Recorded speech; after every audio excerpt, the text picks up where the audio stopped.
E aí, tudo bem com você? Tudo tranquilo? Seja bem-vindo, seja bem-vinda ao nosso canal, ao canal do Explica aí, ao XP Resolve, a essa aula de Ciências Humanas, mais especificamente da mais linda das Ciências Humanas, que é, claro, Geografia. Com esse que vos falo, eu sou o Gil e estou aqui para responder essa questão com você do Enem 2022 da primeira aplicação. Vou fazer uma pergunta para você já está inscrito no nosso canal? Tá não, é? Vai lá, se inscreve aí, é rapidinho, se inscreve no nosso canal, tá bom? Pra gente continuar a prestar esse serviço legal para esse Brasilzão gigantão, não é mesmo? Vamos responder a questão agora comigo? Vamos lá. Ô Gil, qual a competência explorada nessa questão? Qual a competência? Vou trazer para você agora, tá? A competência explorada nessa questão é a competência 2. Estamos falando aqui da competência 2 das ciências humanas, certinho? Competência 2, a habilidade exigida de você é a habilidade, olha só, a habilidade 8 da competência 2. A competência 2, a habilidade 8, que tipo de conhecimento essa habilidade quer? Essa habilidade ela traz o papel do Estado no enfrentamento, não é, de problemas de ordem socioeconômica no que se refere aos fluxos populacionais. Ou seja, competência 2, habilidade 8, fluxos populacionais, este é o assunto. Delicinha, lindão, né não? Fluxos populacionais. Eu não entendi. Movimento populacional. Mobilidade populacional. Que assunto é esse? Migrações. Migrações. É isso aqui, ó. Migrações. Movimento de pessoas no espaço geográfico. Competência 2, transformações no espaço geográfico. Habilidade 8, o assunto, fluxos populacionais. Tá? Lembrando de novo, essa competência traz o papel do Estado, né, no enfrentamento dos problemas sociais e econômicos atrelados aos fluxos populacionais. Beleza? Então o assunto que vai exigir de você é migrações. Tudo bem? Vamos lá, vamos fazer a leitura do texto. Vamos para o comando? Vamos começar aqui com o comando? Vamos. A pesquisa desenvolvida retrata a seguinte dinâmica populacional. Então, ele quer uma dinâmica populacional, ok? É isso que ele quer, uma dinâmica populacional. As alternativas trazem fluxo de retorno. É uma dinâmica populacional? É uma dinâmica, não é, que envolve a população.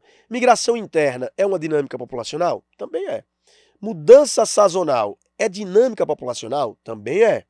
Movimento pendular é dinâmica populacional, Gil? Claro que é. E deslocamento forçado? Também. Ou seja, aqui o Enem está respeitando lindamente o princípio da razoabilidade, da plausibilidade, né? Está tudo aqui conectado com dinâmica populacional. Ou seja, eu tenho que ir para o texto, isso aqui não é pré-texto, não é? Eu tenho que ir para o texto para, logicamente, saber qual é a dinâmica populacional trazida na pesquisa. Qual é a pesquisa? Brasileiros levam mais tempo de casa para o trabalho. Essa é a pesquisa, hein? Pesquisa aí, ó, tá aí a referência, não é? Apresentada, e o título é Brasileiros levam mais tempo de casa para o trabalho. Pesquisa do IBGE aponta que a situação é mais grave no Sudeste. 13% das pessoas levam mais de 1 hora para chegar ao trabalho. Nas regiões metropolitanas de São Paulo e do Rio, o IBGE registrou os maiores percentuais de trabalhadores que levam mais de 1 hora no trajeto até o emprego. Quem vê o Marcelo chegar ao trabalho nem imagina a maratona que ele enfrenta todos os dias antes das 5 horas. Acorda às 4h30, saio de às 5 horas, pego o trem 5h20, chego na central umas 6h50, pego o ônibus e chego no trabalho mais ou menos 7h10. Conta, claro, o Marcelo. Segundo especialista, são os mais pobres os que mais moram, são os mais pobres os que mais moram mais longe do emprego, certo? Bom, veja que aqui está tratando de um tema atrelado aos deslocamentos longos, tá, entre as áreas de residência e o trabalho. de boa parte da população brasileira, sobretudo nas regiões metropolitanas que a pesquisa traz, tá, do Sudeste e mais grave ainda no Sudeste, São Paulo e Rio de Janeiro. É aqui onde mais pessoas perdem tempo se deslocando de casa até o trabalho. Eu gostaria de chamar a atenção que isso que a pesquisa traz é consequência da nossa urbanização, de como a urbanização ela ocorreu nos países subdesenvolvidos. Como é que a urbanização ocorreu nos países subdesenvolvidos? Bom, nos países subdesenvolvidos, as áreas centrais, vou aqui fazer, ó, muitos prédios, beleza? Muitos prédios, olha só, muitos arranha-céus. Essas áreas centrais aqui, assim, ó, com toda essa quantidade de prédios, passou a ser ocupada por uma população de renda maior. A população de renda maior passou a ocupar essas áreas centrais. Olha aqui, são as janelas do meu prédio, hein? Eu desenho muito bem, né? Diga aí, pelo amor de Deus. Olha só, as áreas centrais passaram a ser ocupadas por uma população de alta renda. Essas áreas contam com os melhores serviços, né? As áreas contam com os melhores serviços, as melhores ofertas estão aqui. E aí, essas áreas passaram a ser áreas altamente valorizadas, consequentemente, ocupadas por uma população de renda maior, certo? Enquanto que as áreas periféricas, olha eu desenhando aqui o morro, ó, olha eu desenhando o morro, as áreas periféricas passaram a ser ocupadas por população de baixa renda, que, obviamente, sem as condições de adquirir o solo num valor muito diferencial nessas áreas, sem condições de pagar o aluguel nessas áreas centrais, as áreas mais caras, mais enobrecidas, passaram a ocupar as regiões mais distantes, não é? As regiões mais afastadas. Aí veja, você está afastando o trabalhador do emprego.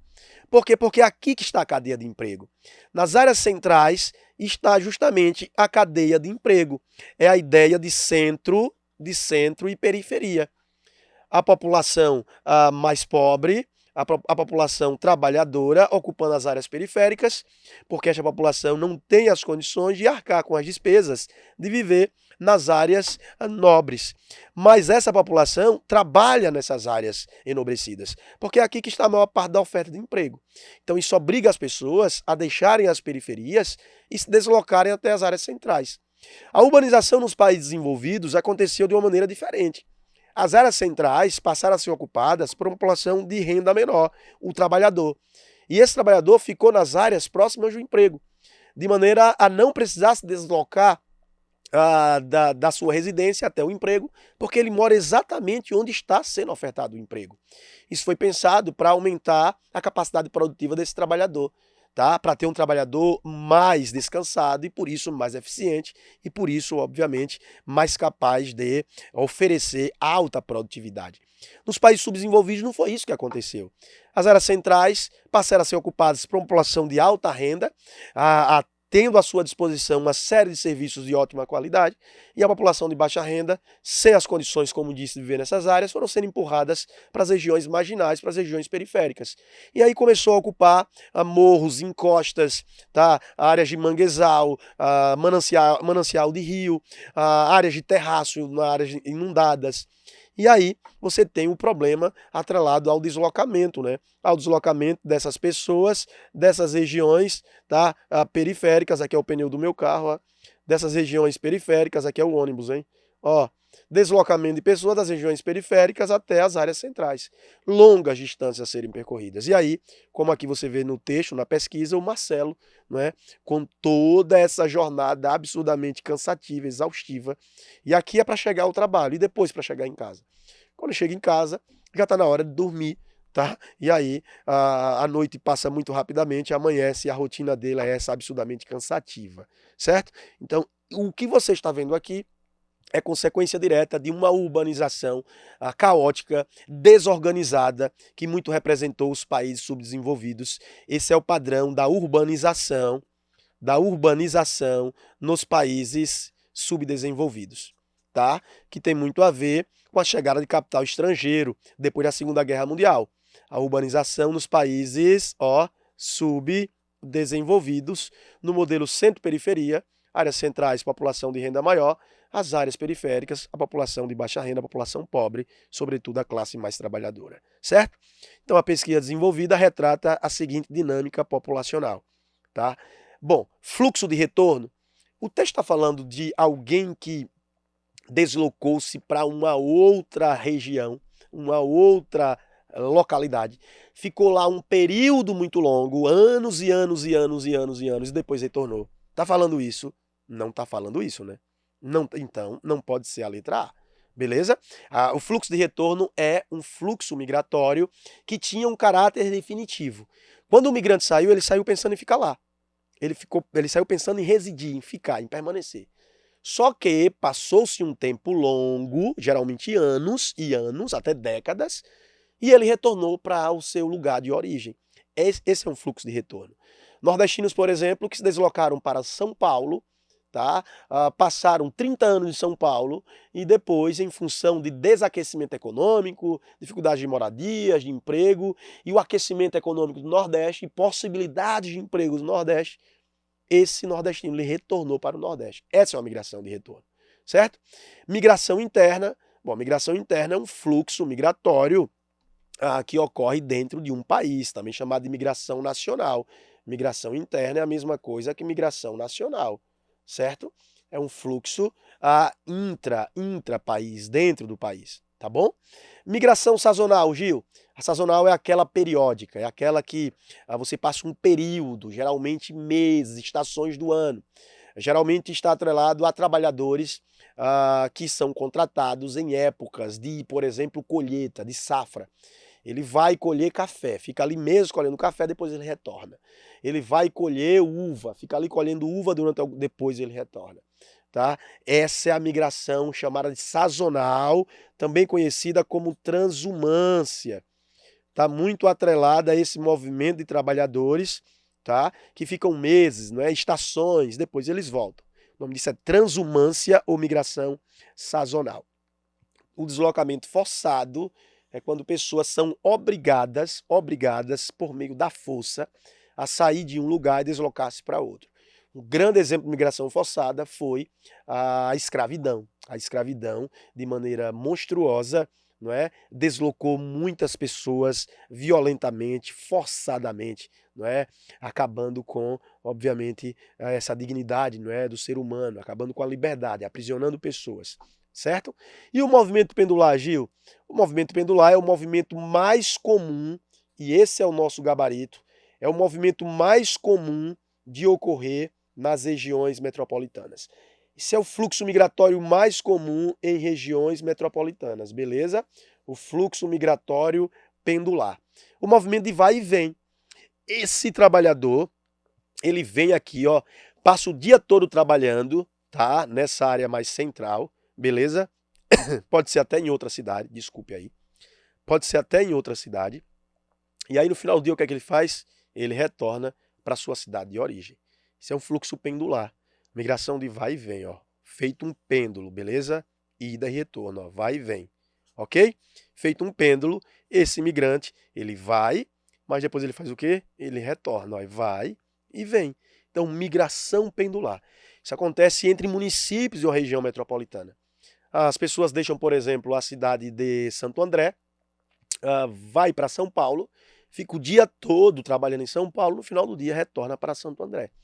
Deixa Barueri, tá? Vai trabalhar em São Paulo, passa o dia todo em São Paulo, no final do dia volta para Barueri, tá? Deixa, por exemplo, não é, Caxias, tá? No Rio de Janeiro, deixa Caxias, trabalha o dia todo ali no Rio de Janeiro, depois volta para Caxias.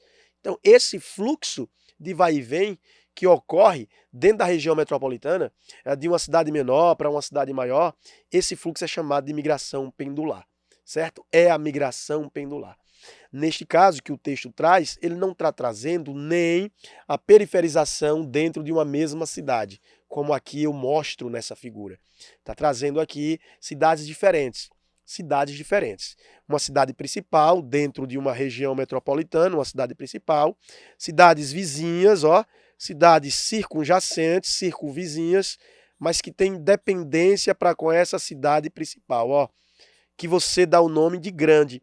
Grande. Grande o quê? Grande São Paulo. É a região metropolitana de São Paulo, é a Grande São Paulo, composta por 39 municípios. É a Grande Rio. Compreende? Qual é a cidade principal? Aquela que atrai os fluxos? São Paulo. São Paulo é a cidade principal, é a cidade que mais oferece as possibilidades de emprego, de serviços. Aí o que é que acontece? Acontece isso, ó. As pessoas, tá, durante o dia saem das cidades vizinhas, tá? E todo mundo migra para onde? Para São Paulo, ó. Todo mundo migra para São Paulo ao amanhecer. Compreende? Os fluxos direcionados sobretudo para São Paulo, ó. No final do dia, o que é que acontece? No final do dia, essas mesmas pessoas agora fazem um movimento de retorno, ó. Retornam para suas cidades de residência. É isso que acontece, ó. Retornam para suas cidades de residência, ó. Por vezes, distâncias longas, não é? Distâncias longas, fruto desse processo, tá, de metropolização, em que existe uma grande cidade que oferece possibilidades e cidades menores que oferecem menos possibilidades no entorno, certo? Esse fluxo de vai e vem diário, é o fluxo pendular, é a migração pendular.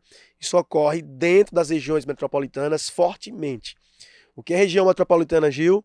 Um conjunto de municípios contíguos, integrados socioeconomicamente. Beleza? Conjunto de municípios contíguos, integrados socioeconomicamente, é a definição de região metropolitana. Gil, como é um cabra, tá muito cuidadoso, vou escrever aqui a definição de região metropolitana para você, certo? Estou escrevendo aqui então, ó, conjunto de municípios, contíguos,